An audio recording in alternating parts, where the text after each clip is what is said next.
শিক্ষার্থীরা তোমরা এই অঙ্কটি একটু দেখো। তনিমা ব্যাংক থেকে 3 বছরের জন্য 2000 টাকা ঋণ নিলেন। আচ্ছা, দেখো তনিমা টাকাটা ব্যাংক থেকে নিচ্ছে কয় বছরের জন্য? 3 বছরের জন্য। কয় হাজার টাকা ঋণ নিলেন? 2000 টাকা। আচ্ছা, যেটা এটা তাহলে 3 বছরটা আমাদের সময়, 3 বছরটা আমাদের কি সময়। আর এখানে যে 2000 টাকাটা ঋণ নিয়েছেন, 2000 টাকা আমাদের কি এটা বিনিয়োগকৃত টাকা। এটা আমরা আসল বলতে পারি, ঋণও বলতে পারি, আসল। আচ্ছা, আর মুনাফার হার কত টাকা? 6%। মুনাফার হার কত? 6%। 3 বছর পর তাকে কত টাকা মুনাফা দিতে হবে? তাহলে আমাদেরকে কি বের করতে বলছে? মুনাফা। কি বের করতে বলছে আমাদেরকে? মুনাফা। তাহলে আমরা কি কি পেলাম? আগে আমরা এখানে একটু দেখি আমরা এখানে কি কি পেয়েছি। আমরা এখানে পেলাম কি পেলাম আমরা একটু দেখি। এখানে আমরা কি পেয়েছি বলো? আসল তারিখ, আসল কত পেলাম বলো? আসল কত পেলাম?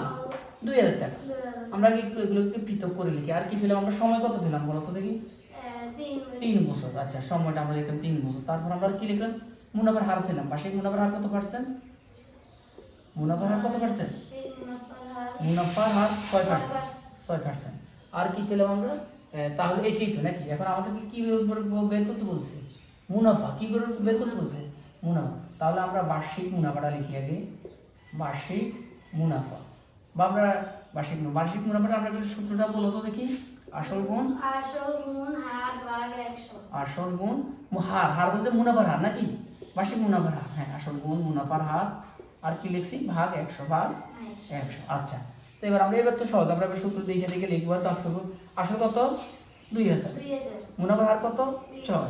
আর 100 তো আমাদের নেই। এবার ভাগ দিব। 100 দিয়ে কাটা দিতে 20 টাকা। এবার তুমি 6 দুগুণে 12 শূন্য 120 টাকা। 120 টাকা। এখন দেখো এই যে মুনাফাটা আমরা তাহলে আবার একটু বলি। আমরা আসল পেলাম 2000, সময় পেলাম 3 বছর, মুনাফার হার 6%। আর বার্ষিক মুনাফার যে আমরা এইভাবেও করতে পারি। এখানে আমরা কি পেলাম? বার্ষিক মুনাফা সমান সমান আসল গুণ মুনাফার হার ভাগ 100 ভাগ 100। এখন এই 100 দিয়ে আমরা 2000কে ভাগ করলাম। 0 2 20 থাকে, 20 একে 20। 6 দুগুণে 12 শূন্য 120 টাকা। এখন আমাদেরকে এটা তো হলো 1 বছর, বার্ষিক মানে 1 বছর। আমাদের এই যে টাকাটা সে ব্যাংক থেকে নিচ্ছে সেটা কয় বছরের জন্য নিচ্ছে? 3 বছর। তাহলে আমাদের তো 3 বছর পর তাকে কত টাকা মুনাফা দিতে হবে? তাহলে এটা যদি 1 বছর হয়, 3 বছর দিতে হবে এরকম 120 কয়বার দিতে হবে? 3 বার। তাহলে 120 গুণ 3। তাহলে আমরা তো লিখতে পারি এখানে এই লেখাটা লিখতে পারি 3 বছর পর মুনাফা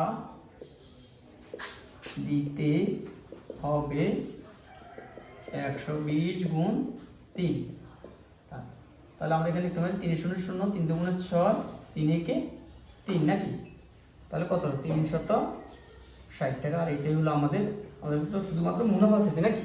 আবার আমরা এইভাবে এই কাজটা যদি আমরা এখানে এইভাবেও লিখি, আমাদের যে বার্ষিক বাদ দিয়ে মুনাফা লিখি, আসল গুণ মুনাফার হার গুণ সম 100। তখন যদি আমরা এখানে 3 লিখতাম, ঠিক না? তখন তুমি 3 6 18 18 দুগুণে 36 শূন্য, তাহলে আবার এই লাইনটা লিখতে হতো। তাহলে এইভাবে করলে হবে, ওইভাবে করলেও হবে। 360 টাকা।